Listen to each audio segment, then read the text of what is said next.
علیکم ورحمۃ اللہ وبرکاتہ نحمده ونصلي على رسوله الكريم اما بعد فاعوذ باللہ من الشیطان الرجیم بسم اللہ الرحمن الرحیم رب اشرح لي صدری ويسر لي امری واحلل عقدۃ من لسانی یفقهوا قولی رب زدنی علما۔ الحمدللہ ہماری سورۃ الحجرات مکمل ہو چکی ہے۔ اب جس سورت کا انتخاب ہم نے کیا ہے وہ ہے سورہ لقمان۔ اب سوال یہ پیدا ہوتا ہے کہ ہم نے سورۃ لقمان کا کیوں انتخاب کیا ہے؟ آخر کوئی وجہ ہوگی بیسیکلی کہ ہم نے پورے قرآن میں سے سورہ لقمان کو ہی جو ہے منتخب کیا ہے۔ جی تو اس کا جواب یہ ہے کہ اس کی کوئی وجہ نہیں ہے، یہ بالکل ہی بغیر سوچے سمجھے جو ہے اس کا انتخاب کیا گیا ہے۔ کیوں؟ کیونکہ ہم نے کس وقت کب کیا پڑھنا ہے اور کون سی آیت سے گزرنا ہے، کون سی صورت سے گزرنا ہے، اس کا انتخاب اللہ تعالیٰ کی طرف سے ہوتا ہے۔ اللہ پاک آپ کے دل میں ڈالتے ہیں تو آپ اس چیز کو آگے لے کر چلتے ہیں، اس پر تدبر کرتے ہیں، اسے سیکھتے ہیں۔ جی تو میرے سامنے بھی اسی طرح سے ذہن میں تھا کہ کن صورتوں پر جو ہے وہ تدبر کرنا چاہیے، تو ایسے ہی جو ہے دل میں خیال آیا کہ سورہ لقمان کو شروع کیا جائے۔ اور سورہ لقمان ایسے سمجھیں کہ میں اور آپ اب پہلی بار جو ہے اس پہ تدبر کر رہے ہیں اور بہت عرصے بعد اس صورت کو کھول کر جو ہے ہم سیکھ رہے ہیں، اور انشاءاللہ دیکھتے ہیں میرے لیے بھی یہ صورت اب جو ہے نیو ہوئے اور آپ کے لیے بھی نیو ہے، اور ہم دیکھتے ہیں اس میں کون کون سی چیزیں جو ہے ہماری ڈیلی لائف سے ریلیٹ کر رہی ہیں اور ہم نے ان میں جو ہے ان کو پریکٹس کر کے جو ہے وہ ختم کرنا ہے۔ یہ صورت مکی صورت ہے اور عربوں کے ہاں ایک مشہور شخصیت کے نام پر ہے۔ لقمان ایک مشہور شخصیت ہے اور اس میں 4 رکوع اور 34 آیات ہیں۔ اس صورت میں بہت سے مضامین ہیں، اسپیشلی اس صورت کو کی تھیم اگر دیکھی جائے تو اس میں اولاد کی تربیت کے بہت زیادہ نقطے ہیں۔ اولاد اللہ کی طرف سے ایک بہت بڑی نعمت ہوتی ہے، تو ان کی تربیت کے حوالے سے جو ہے ہم اکثر پریشان رہتے ہیں، وہ تمام چیزیں جو ہے ہمیں اس صورت سے ملیں گی۔ آیت کو شروع کرتے ہیں۔ سب سے پہلی آیت الف لام میم، یہ حروف مقطعات ہیں، ان کے معنی اللہ پاک جانتے ہیں، ہمیں اس کا علم نہیں دیا گیا۔ تلک آیات الکتاب الحکیم، یہ باتیں ہیں حکمت والی کتاب کی۔ کون سی کتاب؟ یہ جو باتیں آپ اور میں سن رہے ہیں، سیکھ رہے ہیں، یہ حکمت والی کتاب ہے۔ حکیم کا لفظ حکمت سے نکلا ہے، اور حکمت بمعنی محکم بھی ہے، یعنی فیصلہ کن حکمت والی کتاب ہے۔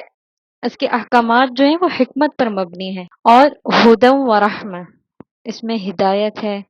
اب ہدا کا لفظ جو ہے وہ ہدن مصدر کے طور پر بھی استعمال ہوتے ہیں، اسم کے معنی میں بھی۔ اگر اسم ہوگا تو اس کا معنی ہے ہدایت، اور اگر مصدر لیا جائے تو پھر ہوتا ہے ہدایت کرنا۔ تو یہاں پر ایسے سمجھیں مصدر بمعنی اسم فاعل ہے، یعنی ہدایت والی۔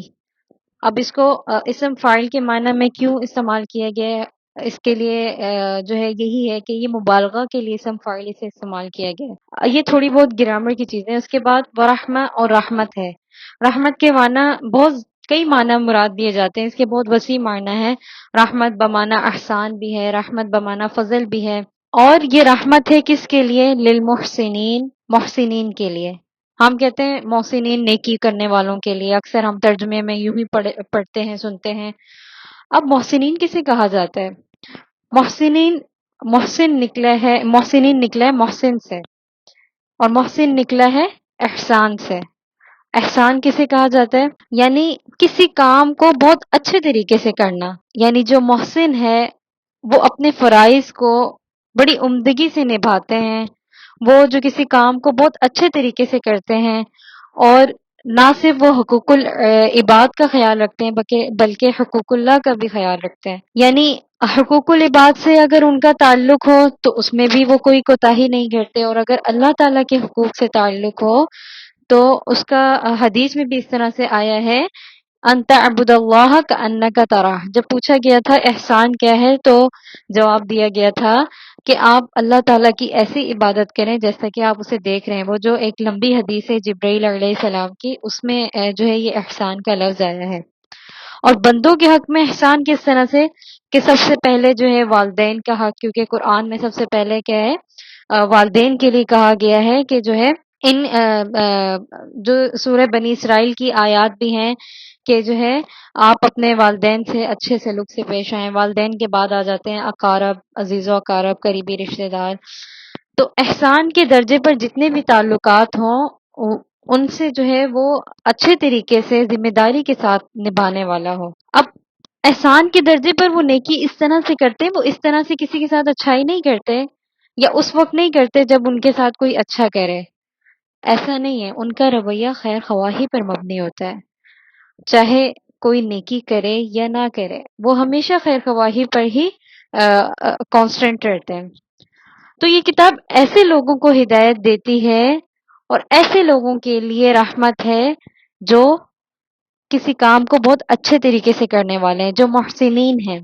اور وہ محسنین کون لوگ ہیں؟ اللہ تعالیٰ آگے ان کی صفت بتا رہے ہیں، الذین یقیمون الصلاۃ، جب وہ لوگوں کے ساتھ بہت اچھے تعلقات سے پیش آتے ہیں، وہ اللہ تعالیٰ کے حقوق بھی ادا کرتے ہیں، وہ جو نماز کو قائم کرتے ہیں، اور وَيُؤْتُونَ الزَّكَاةَ، اور زکوٰۃ کو ادا کرتے ہیں۔ زکوٰۃ یعنی اس کا تعلق کس سے آ جاتا ہے؟ حقوق العباد کی ادائیگی، اور اس کے علاوہ وَهُمْ بِالْآخِرَةِ هُمْ يُوقِنُونَ، اور وہ آخرت کے دن پر یقین رکھتے ہیں، ان کا ایمان ہے۔ اور آخرت پر یقین کے بغیر صفت احسان پیدا ہو ہی نہیں سکتی، کہ آپ کے دل میں آخرت کا جب تک یقین نہ ہو، کیونکہ ہم انسان جلد باز ہیں، ہم چاہتے ہیں کہ ہمیں کوئک ریزلٹس مل جائیں، تو اللہ تعالیٰ نے ہمارے لیے یہ نتائج کا دن رکھا ہے، ججمنٹ کا دن رکھا گیا ہے کہ ہمیں ہمارے تمام اعمال کا معاوضہ اور اجر درجہ ملے۔ تو آخرت پر یقین ہی جو ہے ان سے نیکیاں کرواتا ہے، ان سے احسان کرواتا ہے، اور یہ آخرت پر یقین کے بغیر کبھی بھی صفت احسان پیدا نہیں ہو سکتی۔ اولئک علی ھدی من ربہم، یہی لوگ ہیں جو ہدایت پر ہیں، ہدایت پر خود نہیں ہیں، من ربہم اپنے رب کی طرف سے ہیں، واولئک ھم المفلحون، اور یہی وہ لوگ ہیں جو بڑے ہی کامیاب ہیں۔ کامیابی کا جو اصول بتایا گیا ہے یہاں پہ، ہم میں سے ہر ایک دنیا میں کامیاب ہونا چاہتا ہے، کس کی خواہش نہیں ہوگی کہ وہ کامیاب نہ ہو۔ یہاں پر کامیابی کا جو اصول بتایا گیا ہے کہ وہ جو احسان کرنے والے ہیں، جو آخرت پہ یقین رکھتے ہیں، نماز ادا کرتے ہیں، زکوٰۃ ادا کرتے ہیں، بندوں کے حقوق ادا کرتے ہیں، یہی لوگ فلاح پانے والے ہیں۔ بندوں پر احسان کس طرح سے کیا جاتا ہے؟ بندوں پر احسان کیا جاتا ہے مال خرچ کر کے۔ مال انسان کی سب سے محبوب چیز ہوتی ہے، بہت زیادہ پسندیدہ چیز ہوتی ہے، تو بندوں پر احسان کرنا ہے تو مال خرچ کر کے ان کو تحفے تحائف دینا، ان کی مدد کرنا، سپورٹ کرنا، یہ ساری چیزیں احسان کے زمرے میں آ جاتی ہیں۔ پھر اس کے بعد کچھ ایسے لوگوں کا بھی تذکرہ آیا ہے جو محسنین سے بالکل الٹ ہیں، اور بعض لوگ وَمِنَ النَّاسِ مَن يَشْتَرِي لَهْوَ الْحَدِيثِ، اور بعض لوگ وہ ہیں جو خریدتے ہیں کھیل کی باتوں کو۔ جی، تو یہاں پر یشتری کا معنی اگر ہم دیکھیں، اس کا معنی ہوتا ہے خریدنا یا پھر ترجیح دینا، یا ایک معنی آتا ہے تبادلہ کرنا۔ اب آپ دیکھیں کہ اگر ہم اسے خریدنے کے معنی میں لیں تو اس کا معنی ہوگا کہ پیسے دے کر خراب چیز لے لینا، اور اگر ہم اسے تبادلہ کے معنی میں لیں تو پھر اس کا مطلب یہ ہوگا کہ بہتر دے کر خراب چیز لے لینا، اور ترجیح کے معنی میں لیں تو پھر ترجیح بھی اس طرح سے ہے کہ بہتر کو چھوڑ کر خراب چیز کو ترجیح دینا، یعنی ان کی زندگی میں پرائیورٹیز جو ہیں وہ مختلف ہیں۔ کچھ لوگوں کی زندگی میں جو ترجیح ہوتی ہے وہ احسن الحدیث ہوتی ہے، اور احسن الحدیث کیا ہے؟ اللہ تعالیٰ کی کتاب ہے۔ اور کچھ کی زندگی میں جو ترجیح ہوتی ہے وہ ہوتی ہے لہو الحدیث۔ لہو الحدیث کیا ہے؟ اس کی تعریف حسن بصری رحمہ اللہ تعالیٰ نے اس طرح سے کی ہے، ہر وہ چیز جو تجھے اللہ کی عبادت سے غافل کر دے، اب وہ چاہے وہ قصے کہانیاں ہوں، چاہے وہ مزاح کا خیز باتیں ہوں، ہنسی مذاق ہو، گانا بجانا ہو، جوکس ہوں، لطیفے ہوں، یہ ساری چیزیں جو ہیں وہ لہو الحدیث میں آ جاتی ہیں۔ لہو یعنی فضول کام، جیسے کہ اللہ تعالیٰ نے جو ہے ایک صورت میں کیا ارشاد فرمایا تھا، الہاکم التکاثر، تمہیں غافل کر دیا مال کی کثرت نے۔ تو یہ الہاکم یعنی غافل کر دینا، بھلوا دینا۔ لہو الحدیث ہر وہ بات جو آپ کو غافل کر دے اللہ کی عبادت سے۔ اب کیا ہوتا ہے کہ کچھ لوگ حکمت کی بات یا پھر سنجیدہ بات کو چھوڑ کر غیر سنجیدہ بات کو ترجیح دیتے ہیں۔ کیسے؟ مثال کے طور پر باتیں دو طرح کی ہوتی ہیں، ایک کیٹیگری وہ ان باتوں کی ہوتی ہے جو خیر خواہی پر مبنی ہوتی ہیں، جو مفید باتیں ہوتی ہیں، اور دوسری باتیں جو ہوتی ہیں وہ تفریح پر مبنی ہوتی ہیں، یعنی غیر مفید باتیں۔ لیکن ہر حکمت بات جو حکمت والی بات ہے یا پر حکمت بات ہے، اس کا نتیجہ کیا ہوتا ہے؟ جیسے مثال کے طور پر آپ اس کورس سے جو ہے وہ کنیکٹڈ ہو گئے ہیں، تو ہر حکمت والی بات کا نتیجہ اور رزلٹ کیا ہوگا کہ آپ کے اندر احساس ذمہ داری کا احساس پیدا ہونا. یہ پر حکمت بات جو ہے احساس ذمہ داری جو ہے دلاتا ہے. آپ اپنی ذمہ داریوں کو سمجھتے ہیں کہ آپ کو یہ چیز احسن طریقے سے محسن بن کے کرنی ہے. جیسے ہم سوچیں کہ ہمیں بھی کچھ کرنا چاہیے، ہم نے اس چیز سے یہ سیکھا اور اس کورس سے یہ سیکھا اور یہ تمام چیزیں انسان کے اندر ایک ایسا رویہ پیدا ہو جاتا ہے، اس کے اندر جو ہے نا ایک ایسا ایٹیٹیوڈ پیدا ہو جاتا ہے کہ اب وہ اچھی چیزوں کو کرنے لگ جاتا ہے کہ مجھے کچھ ایسا کرنا ہے جس سے مجھے بھی فائدہ ہو اور میری ذات سے منسلک دوسرے لوگوں کو بھی فائدہ ہو. یعنی یہ میچورٹی آ جاتی ہے، انسان میچور بن جاتا ہے. جبکہ اس کے برعکس اگر ہم دیکھیں تفریح والی باتیں یہ میچور نہیں کرتی، یہ انسان کو لائٹ کر دیتی ہیں، یعنی لائٹنس پیدا کرتی ہیں، سست کر دیتی ہیں آپ کو. اور احساس ذمہ داری سے جو ہے آپ خود کو فارغ سمجھتے ہیں، ہر چیز کو آپ نے مذاق میں اڑا لیا، ہر چیز کو جو ہے نان سیریس ایٹیٹیوڈ ڈیولپ ہو جاتا ہے. اس طرح کی تمام چیزیں جو ہے تفریح والے باتوں کے نتائج میں شامل ہوتی ہیں. آپ دیکھیں کہ لہو الحدیث میں کیا کیا چیزیں آتی ہیں. علماء کہتے ہیں اس میں گوسپس آ جاتی ہیں، اس میں بلا وجہ دوسروں کو ڈسکس کرنا، یا پھر ایسے سمجھ لیں کہ ٹیلی فون پہ جو ہے ایک لمبی چوڑی گفتگو کرنا، جس سے کیا ہوگا آپ نے اتنی لمبی باتیں کی کہ آپ کا نماز کا وقت ہی چلا گیا. اور اسی طرح جو ہے کبھی کبھی ایسا ہوتا ہے دوسروں کے مسئلوں کو اتنی دیر تک سنتے رہنا کہ کوئی آپ کو اپنا مسئلہ بتا رہا ہے اور آپ کی نماز کا وقت چلا جائے. تو وہ چیز جو آپ کو اللہ کی یاد سے غافل کر دے اور آپ اس کو پرائیورٹی دیں تو وہ لہو الحدیث کہلاتی ہے. اب لہو الحدیث کا ایک معنی یہ بھی آتا ہے حق سے دور. حق سے دور آپ ضد کی وجہ سے، کسی حسد کی وجہ سے، یا پھر کسی اختلاف کی وجہ سے آپ اس کے خلاف، اس حق بات کے خلاف پروپیگنڈا شروع کر دینا. جیسے آپ صلی اللہ علیہ وسلم کی مجلس میں بھی کچھ لوگ ایسا ہوا کرتے تھے جو مجلس میں حاضر تو ہوتے تھے، لیکن جب مجلس ختم ہو جاتی تھی تو وہ پھر پوچھنے لگ جاتے تھے آپ صلی اللہ علیہ وسلم نے کیا کہا. رائنا کے لفظ جو آئے ہیں قرآن میں، صحابہ کرام سے ادھر ادھر لوگوں سے پوچھتے تھے کہ مجلس میں جو ہے کیا کہا گیا تھا. یعنی جب بات سنائی جا رہی ہو تب وہ نہیں سنتے اور بعد میں پوچھتے ہیں کہ کیا کہا گیا تھا. تو یہ غیر سنجیدہ لوگوں کا ایک بیہیویئر ہوتا ہے جو لہو الحدیث میں پڑے ہوئے ہوتے ہیں.